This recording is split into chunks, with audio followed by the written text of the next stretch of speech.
le président du Sénat, un compagnon de longue date. Comme vous savez, je reviens de mon long exil européen et c'est un peu comme Néhémie au cri de la population de sa cité Jérusalem. Néhémie, où il était, est rentré au pays pour reconstruire la muraille de Jérusalem. Je reviens au pays, je visite, je rends les honneurs aux autorités et nous avons échangé avec le président du Sénat sur le contexte, la situation politique du moment et pour voir dans quelle mesure je pourrais m'insérer aussi dans le cadre d'amélioration de ce contexte par rapport à ce que je sais faire. Et ce que je sais faire, c'est simple, le droit de l'homme, les élections. Nous avons échangé en bon partenaire, en bon citoyen sur le devenir de notre population par rapport à ses attentes. Voilà grosso modo ce dont nous avons parlé. Alors, nous apprenons que vous êtes candidat président de la CENI. Quelle est votre expérience et vous allez vous présenter sur les appels de quelle confession religieuse? Eh bien, d'abord, il faut dire que j'ai 3 décennies de travail dans ce domaine des élections.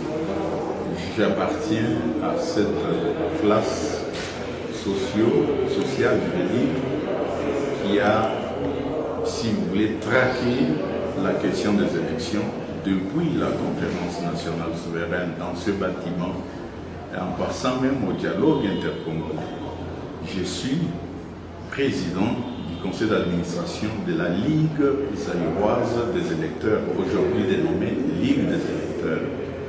Et j'ai une expérience de terrain en matière d'élection au Congo et en Afrique et partout ailleurs. Voilà. De là, il y a eu une pression positive de la plupart de mes compatriotes au niveau de la population. La pression positive dans ce sens que le moment est indiqué pour que je revienne et je puisse aussi contribuer dans le cadre de la préparation et l'organisation des bonnes élections. La population m'a demandé tout simplement de me présenter comme candidat au poste de la présidence de cette CENI. Et j'ai accepté, tout simplement. Et pour répondre aussi à l'autre sous-question que vous me posez, presque toutes les confessions religieuses sont en train de chercher à échanger avec moi, à leur accorder ce privilège de parrainer ma candidature. Presque toutes, même parmi les 8, et en dehors de ces 8 confessions religieuses, il y a d'autres confessions religieuses en dehors de ces cercles qui tiennent mordicus à ce que je leur autorise à porter ma candidature par rapport à mes atouts, mes compétences et voilà, et d'autres critères qu'ils sont en train de fixer. Oui, c'est une expérience très avérée. La dernière question. Aujourd'hui, on parle d'installation du bureau, on parle de réforme électorale. Pour vous, qu'est-ce qui peut être prioritaire? Écoutez, je sais de voir qu'il y a un débat là-dessus. Installer les bureaux avant ou après les réformes électorales.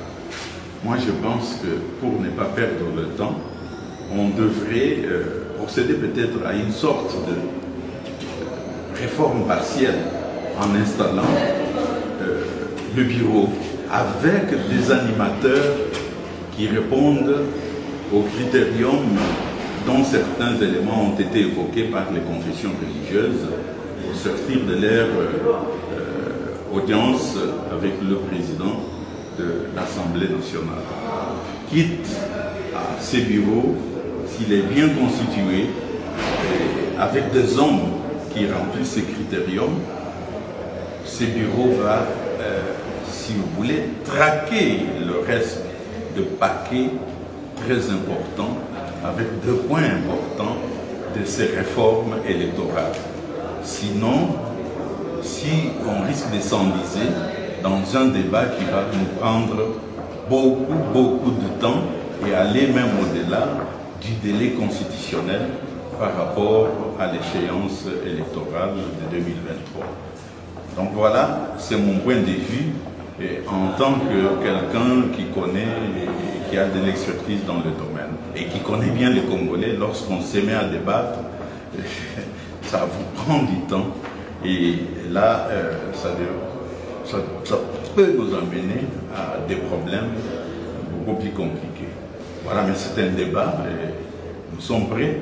Les textes, l'ancienne procédure, ou celle qu'on cherche à mettre en place à l'issue de ces réformes électorales, les textes en soi sont des textes parfois incomplets, puisqu'il n'y a jamais d'œuvre parfaite, etc.